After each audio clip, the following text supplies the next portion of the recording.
Streaming now on IWTV, Freelance Wrestling. Check our schedule for all future Freelance Wrestling live streams. Watch over 90 Freelance Wrestling events anytime on demand. Featuring Brian Keith, Kylie Ray, Storm Grayson, Bang & Matthews, Effie, and more.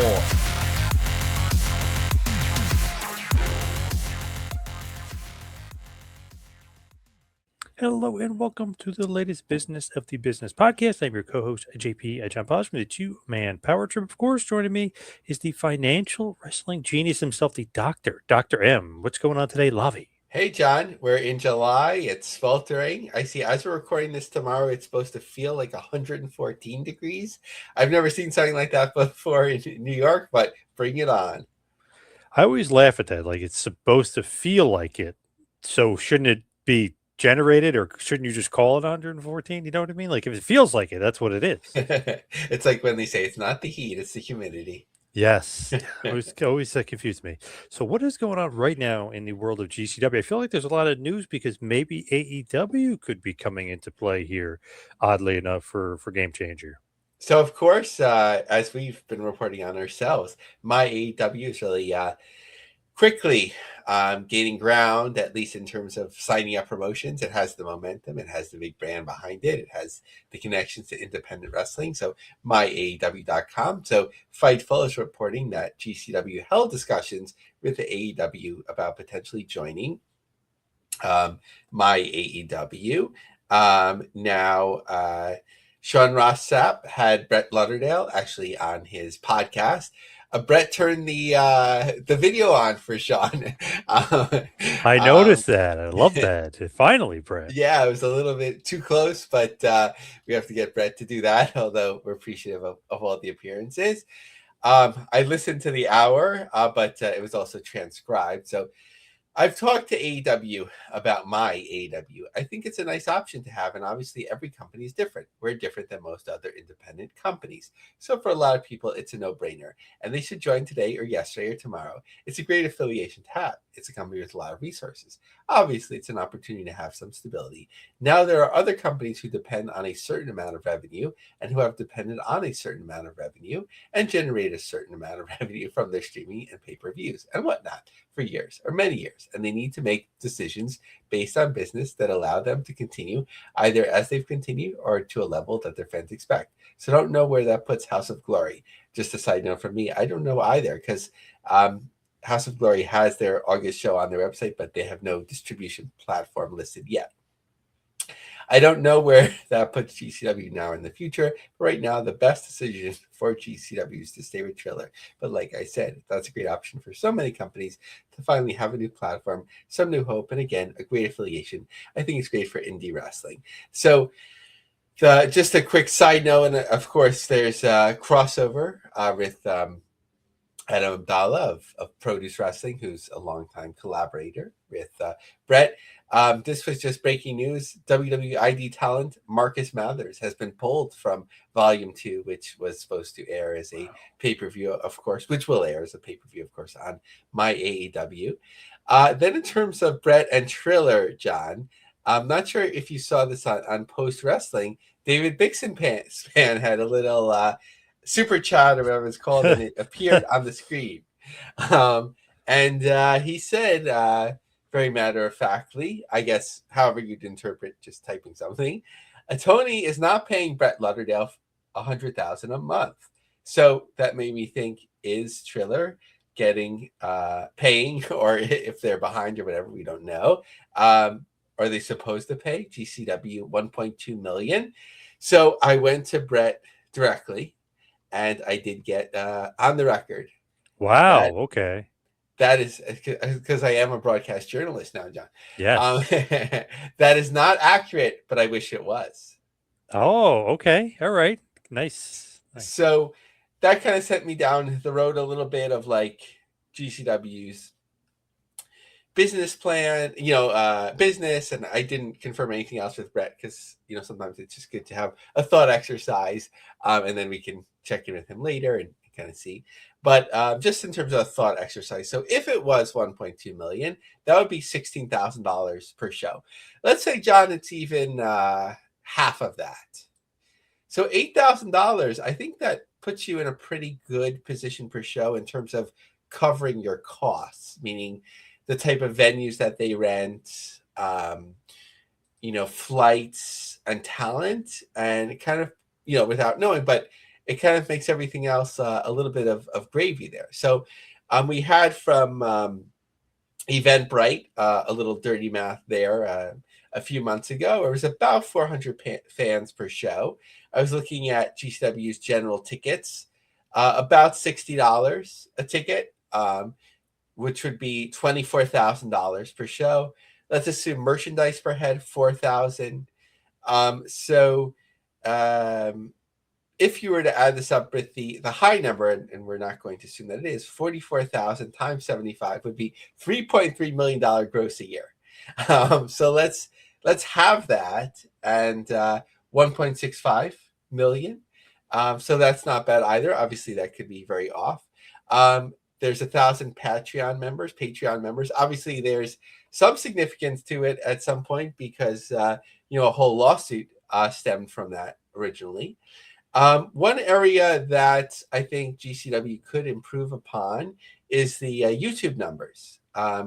They're being beaten, I think, by the wonderful two-man power trip of wrestling. So GCW has about 82,000 subscribers, 9 million views, 1,600 videos. There's only so much you can do, but if you were to take Matt Cardona's matches, best of moments, whatever, that sort of thing, you can grow your YouTube numbers, and there's money to that. But obviously, there's other potential revenue streams that they have. What do you think generally, John, of some of these numbers about GCW's business as we prognosticate?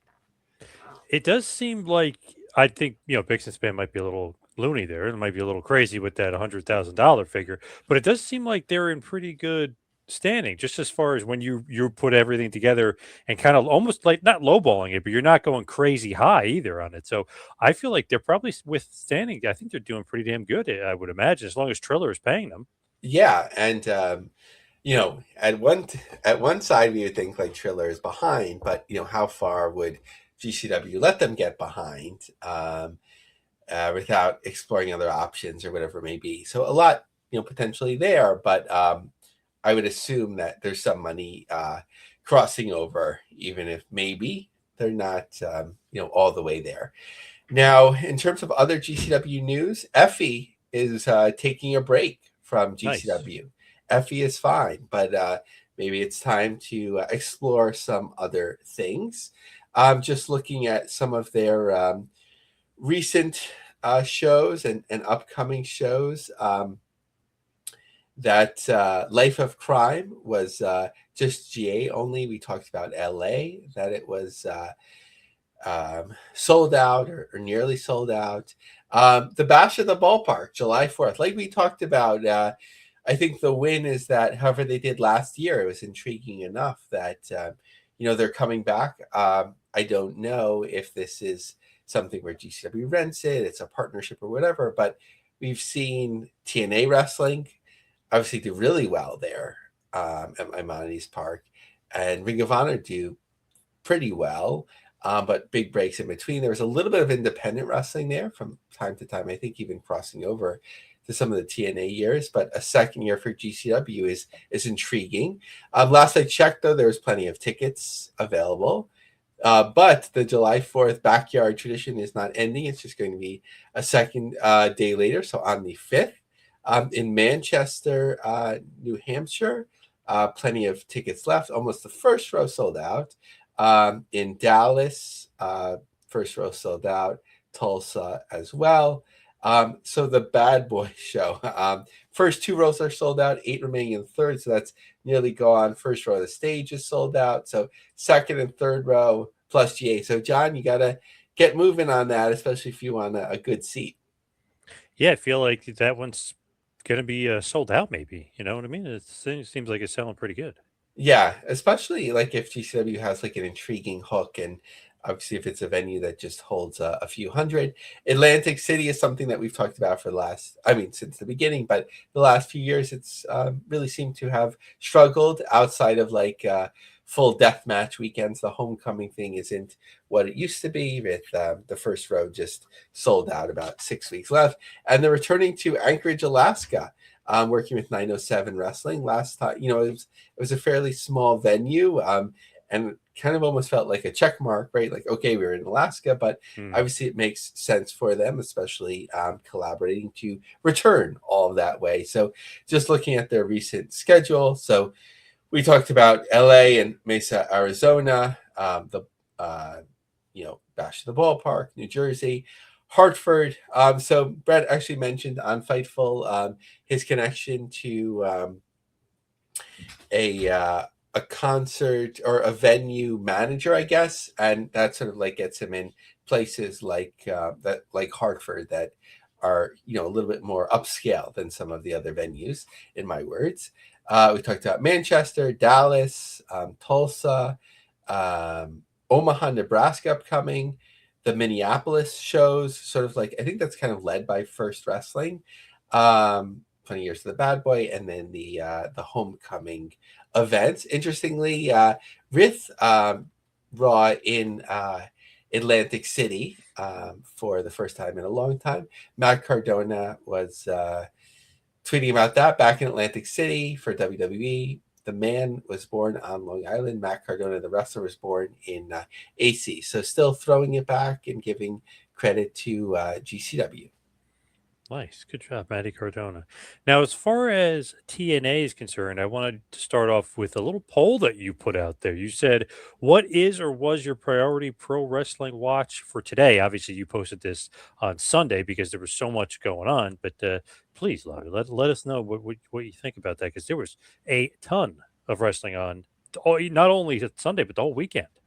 Yeah, and I think this, not to throw out the results, but I think this is just representative of who your feed is being fed to, and that's probably why when I speak about TNA, especially if I have something critical to say, why people jump all over it, because TNA fans were all over this. 62% said that was their priority watch, 24% AEW, NXT 10%, and GCW 3.4%, meaning one person had that. So we'll get into NXT a little bit later, but the only thing that I did watch, John, was I thought it was starting at 8, so I was already behind the 8 ball, no pun intended, but I really wanted to watch the beginning and maybe the end of NXT. What I happened upon was the middle, and there was this match, and it went 3 segments long.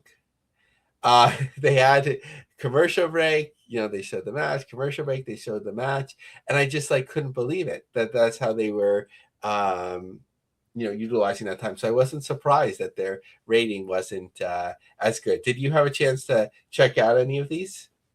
So I only saw basically just WWE Night of Champions on Saturday. Didn't see anything on Sunday. We were out and about. We weren't really home. We were busy, so I wasn't able to see. But I saw all the highlights. And of course, once you follow it online, you get you can see everything at every clip, and I pretty much finished every match. So I ended up seeing it just in clip form. So what came across to you? I guess AEW generally does in these sort of things. On Yeah. Twitter. So funny. I was just talking to somebody earlier today. What kind of took over the feed, if you will? What's your algorithm, or what are people on your feed mostly posting about? And I would say it was mostly AEW. There was a little bit of NXT, a little bit of TNA, but I would say AEW definitely dominated. Yeah, I could see that. Especially AEW on the big shows, they people really get ahead of that. But in terms of other TNA news, Eric Young, who clarified that he asked for his release, but TNA put out a press release that wasn't exactly clear. TNA Wrestling has come to terms on the release of Eric Young effective immediately. EY has had a legendary TNA career, including twice as an NWA World Champion. We wish him the best in his future endeavors. Speaking of potentially former world champions leaving the promotion, and I had to Google this. I was like, isn't he the champion? But he recently lost the belt, Mike Santana. Yeah, on the pay-per-view. Yeah. And he really became the heart and soul of things. So this is a big loss, but one that I think they've been preparing for a while. Mike Santana is finished with the company and will not appear at this week's Impact tapings. His contract is slated to expire in the coming days, according to PW Insider. So how did they do on Sunday? 2,983 tickets. Vetix was 507. Free tickets distributed. I would speculate, free tickets were distributed in different means. But John, what a difference a year makes. I know that when they were in Massachusetts following, later than Slammiversary, that was the record. But people were really focused last year on the Slammiversary thing in Long Island and like that first big number. And this year, like there was just so much more negativity, right? Definitely. And there was no WWE basically helping them. Like, AJ Styles came and, you know what I mean? They had a lot more WWE focus last year. This year, there's really none. Yeah, and this is an exaggeration, but I feel like there's more focus on AJ Styles' son making his debut that people were buzzing around than actually TNA. But upcoming, as we record this, it's one of these shows is this evening. Broadview Center in Albany, 568 tickets distributed. The next night, 403. These are not final numbers, but where they stand from WrestleTix. Philadelphia, about 382 tickets. Destination X is going to return. Why not? November 15th in Canada. Upcoming show. So just to kind of run through and give us a picture, of course, Albany, Philadelphia double shot in late July. In August, Lockdown in Chicago. Those are showing some of the best numbers at the moment. Brampton, Ontario in late August. San Antonio in September. October in Tampa. And November 15th in Edmonton. Calgary on the 18th and 19th. And El Paso on December 17th and 18th. So I think they filled in the whole thing. It feels like, though, attendance will kind of be more in the same given here and there, John. I think no matter, it's hard to tell like how much power the Road Dogg will have, and it's always a way to freshen things up. But do you think that will show some impact throughout the rest of the year? Man, I hope so, because they need like a shot in the arm, and if it's him and creative, that would be great. Losing Mike Santana, I think that's a huge loss, because he was like their guy. So man, I feel like they just needed some sort of injection of positivity, some sort of thing to get them rolling. And I think Road Dogg, maybe he could be it. I know obviously you posted something about Tommy Dreamer getting a little boost before too. Yeah, so it's first people were like felt bad for Tommy Dreamer, and then as we talked about last week, people were attempting to cancel him, but just in a totally random thing. LinkedIn has like news stories. So MLB strikes out in attempt to trademark play ball. So who's in there? Tommy Dreamer is making an appearance with the Oakland, what are they, the Vegas Athletics? I don't even know when this picture is from, but with the Athletics, as sort of like that headline image. So that was just like a funny coincidence. Love that. Nice little nod there to the Dream, Tommy Dreamer. What is going on with NXT? Because it seems like possibly that's where Mike Santana would end up, although he could probably go straight to the WWE roster. What else is going on in the world of NXT? Yeah, so in a couple of ways, they're not exactly hitting it out of the park, keeping the baseball going. Yes. Great American Bash, 394,000 viewers, 0.07 in the 18 to 49.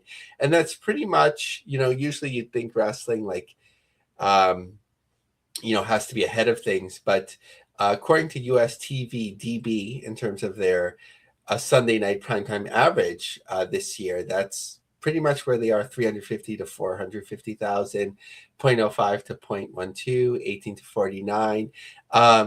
Obviously, you have to factor in the World Cup, and it's the summer, and whatever it may be. But doing a lower rating than you do, Sunday night is supposed to be prime viewing, as compared to a Friday night or Saturday night, of course.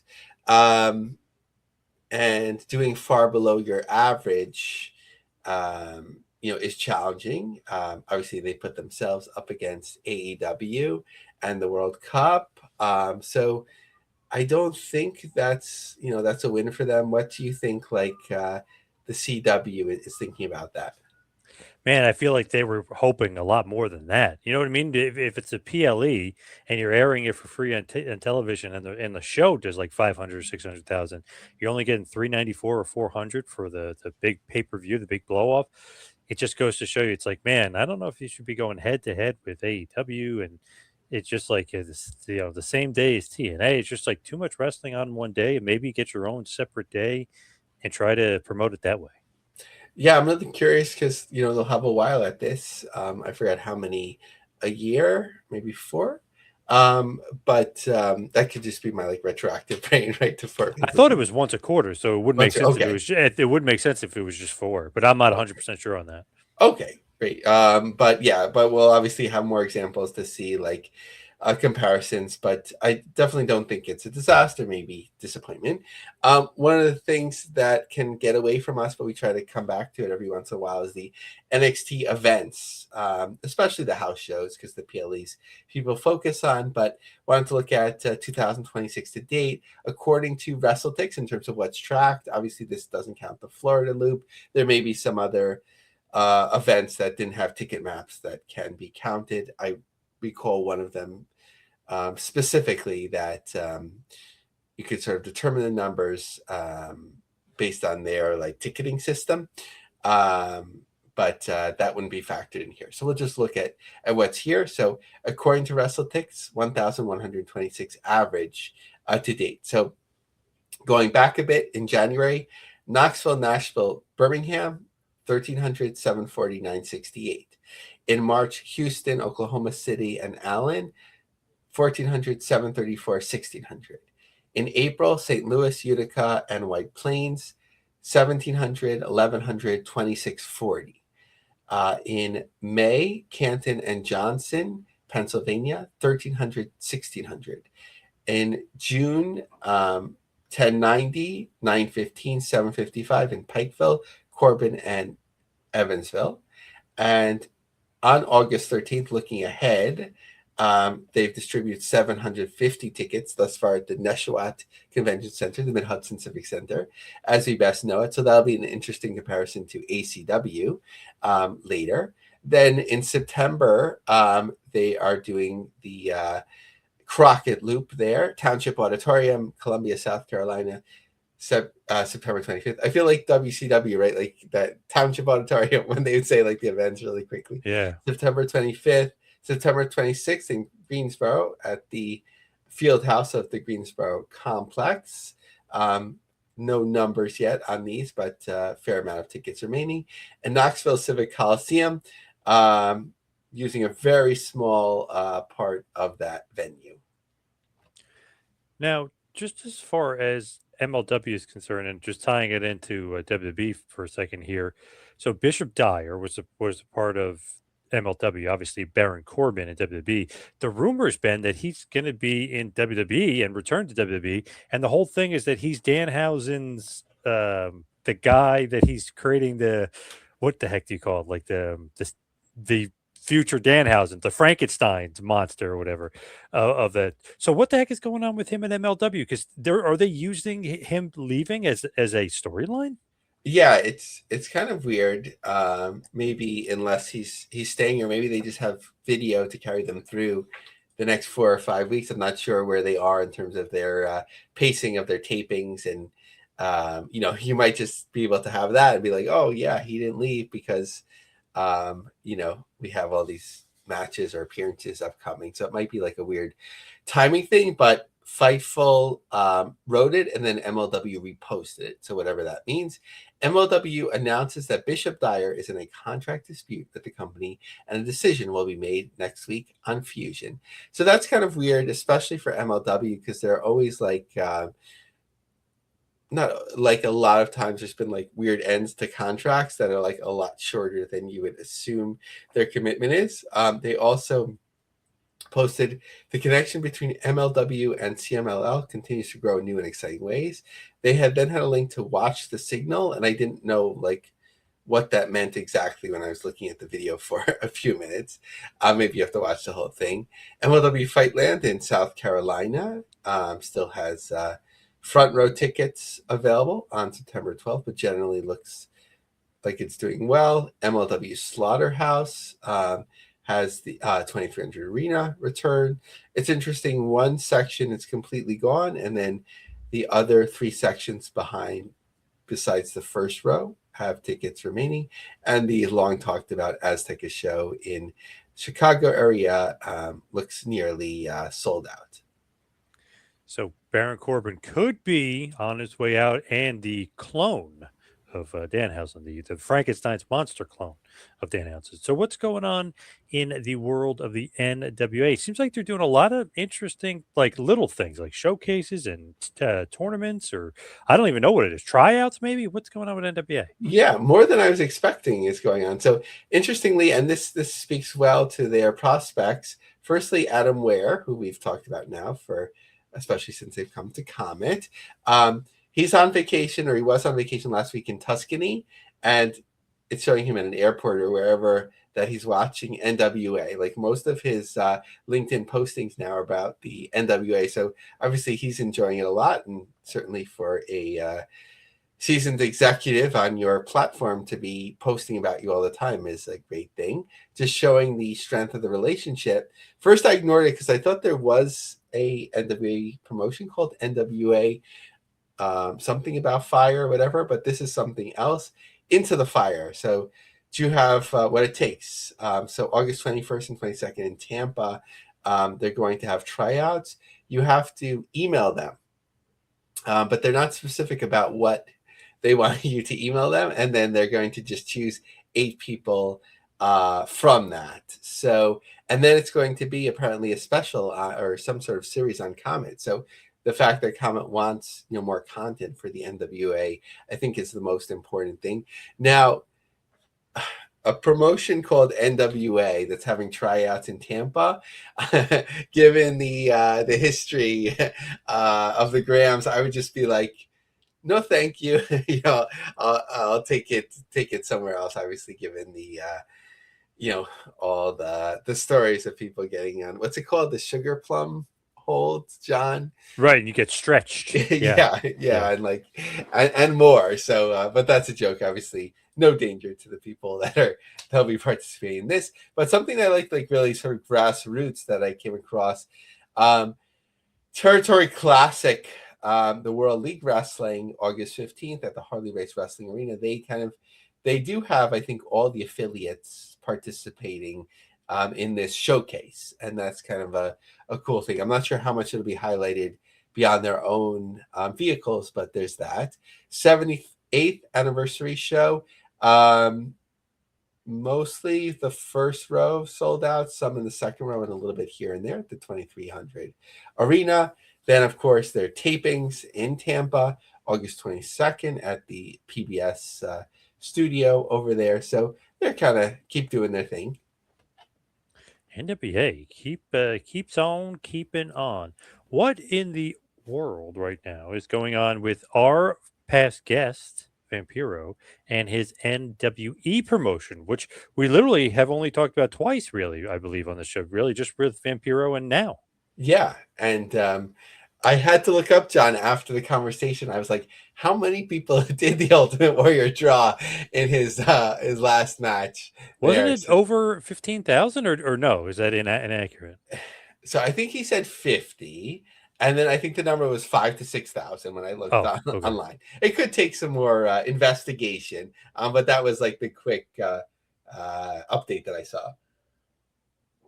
But in terms of this tour here that's coming up, and it's smartly booked here with 8 events in about 10 days. So you bring the talent over there. I was just most curious about like what type of venues these are, and they look very interesting. They look like they have character to them, as Vampiro was kind of talking about.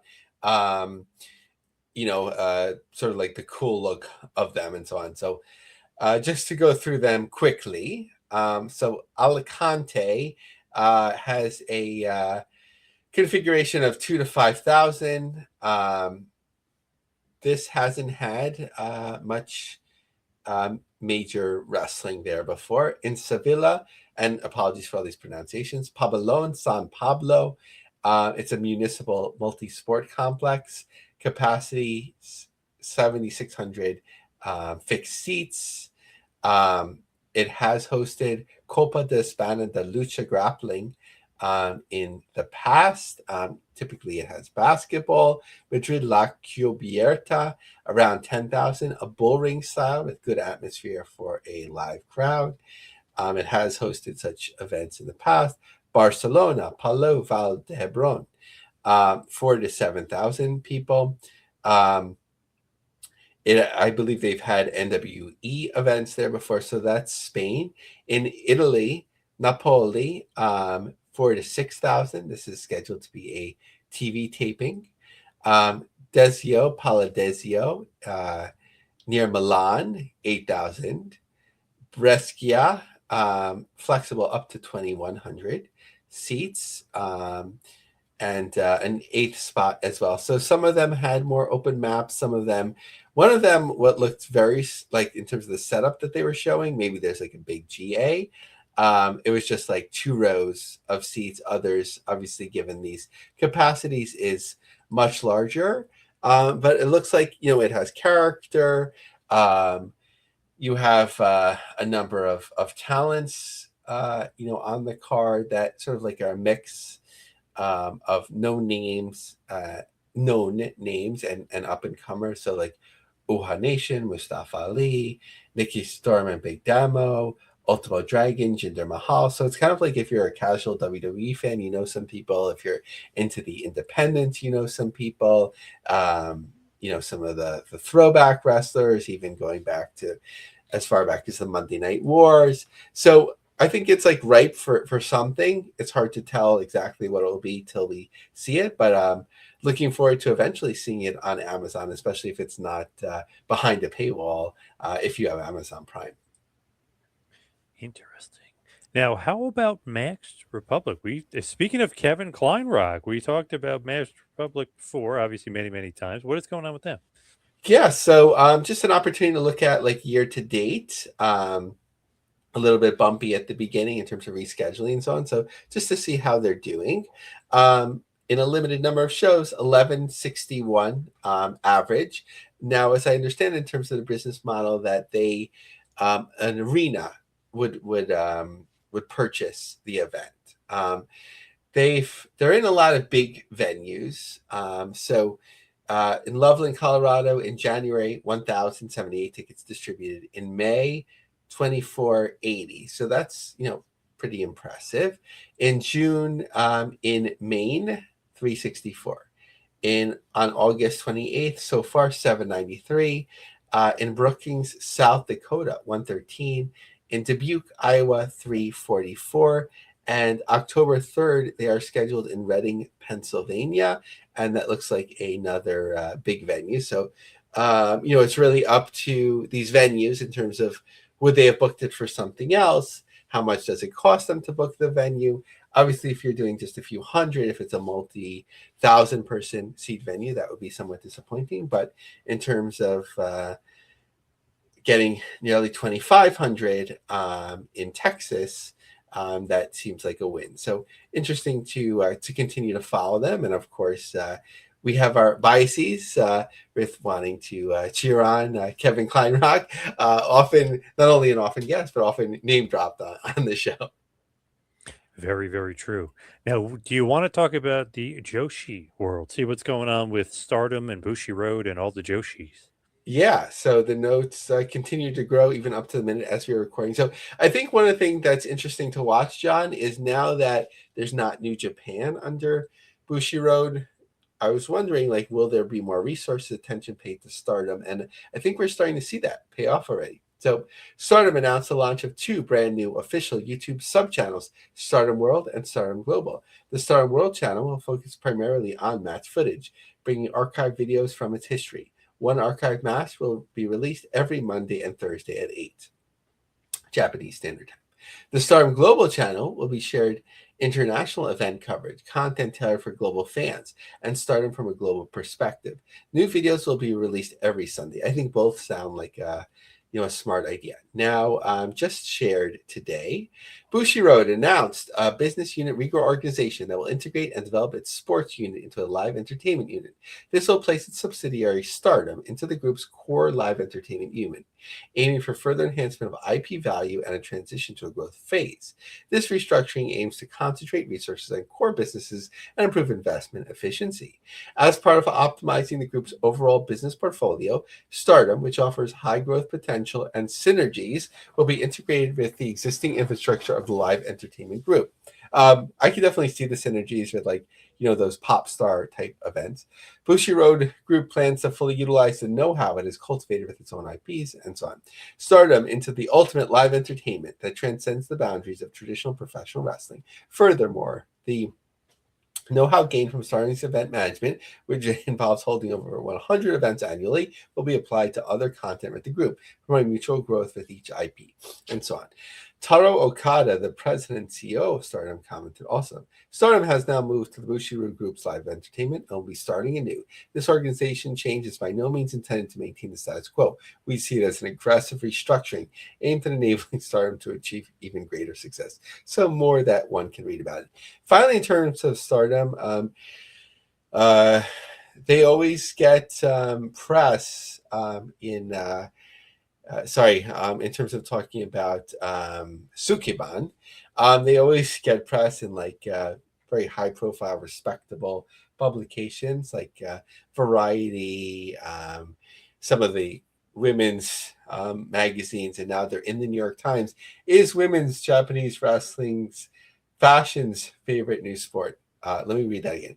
Is women's Japanese wrestling fashion's favorite new sport? And Adam Abdallah had mentioned that he has done PR for them, so that maybe his opening the doors. So they continue to get this sort of publicity, and smart to sort of diversify what they're doing. Obviously, when they hold events at Miami's Art Basel and so on, it's announced as a couple thousand. I'm just not sure how successful these events are and how they're growing and so on. They kind of seem like they're spinning their wheels, in the last few years, but they're, still around. So, how about here and there? Your favorite topic of all time. What's going on? Yeah, John, I thought I was going to disappoint you because I kept pulling stuff out of the here and there and kind of giving its own category. But then one of the first themes that I decided to do was to look at independent promotions that are running bigger venues this summer and a little bit beyond. July 18th, ACW presents Independence Day. So, of course, Neshawat Center, they're kind of the primary wrestling resident now, of course, for the last few years. Interesting to compare to NXT. Beyond that, and it'll be interesting also to see if NXT starts running there more, which I don't imagine they would, more than twice a year, if that, because then you start seeing if there are those contracts that you have to wait to announce your own promotion, and would Hudson Civic Center prioritize NXT because it's a bigger brand, even though ACW would run there more frequently. So interesting questions like that. ISPW Brawl on the Boardwalk, Legends of Wrestling Night. 181 tickets distributed on July 23rd. Current setup of 819. All the different legends. The last match of the Headbangers as well. John, this market. Do you think they're going to be full by bell time? I would think closer to full than than where they are right now, just because of the foot traffic that's down there. And they're not necessarily people that buy tickets ahead of time. It's going to be the walk-ups and stuff. So I think they'll do close to that number for sure. Yeah, I think they have to get that street team out there, make sure that they have their presence known. I don't know if there's a good marquee on the building where people are walking the boardwalk and kind of looking for something to do, but I could definitely see that as well. AMW, Super Bowl of Wrestling, the Corbin Arena, Corbin, Kentucky, August 22nd. Pretty big venue and partial setup, but plenty of tickets there. We talked about Star Spangled Slammer, which was supposed to take place on July 4th from ALW, but it's now on November 6th because people didn't want to miss the fireworks there. 145 tickets distributed. of course, we know the Ocean Center, 6,000 plus tickets on the map. The Rumble in the Burt in Winnipeg, the annual show, 818 distributed, current setup of 1,100. So that's the bigger venues. Circle 6, which kind of had that feud with GCW and so on, the LA-based promotion. They've hooked up with the Vans Warped Tour. I feel like that, not with Circle 6, but I feel like that's a thing with those type of tours every once in a while. It doesn't tend to carry to something bigger, but I'd assume there's, because it's just part of the event for the day or whatever, that there's a flat fee and then the promotion can book towards that. And although we've heard WWE rumors, Zilla Fatu is still out there and he's returning to Reality of Wrestling on July 11th at the what's it called? The Walker Texas Lawyer Arena. Love that arena. Love that name. And obviously, because it reminds me of Walker, Texas Ranger, the old great Chuck Norris TV show. So, gotta love that. So, Lavie, let's wrap up this bad boy and let's head towards the plugs. You can follow me on Twitter and on Instagram at 2Man Power Trip. How about you, Lavie, baby? Follow me on X, Lavie Marg, LAVIE, Join our LinkedIn group, The Business of the Business. Check out my long form articles on LionCubJobSearch.com and check out my book, Ultimate Fighters, Donald Trump, Dana White, and UFC's Road to the White House. Nice. Thank you, everybody out there, for listening. We'll see you right back here next week for a little business of the business. See you next week, folks.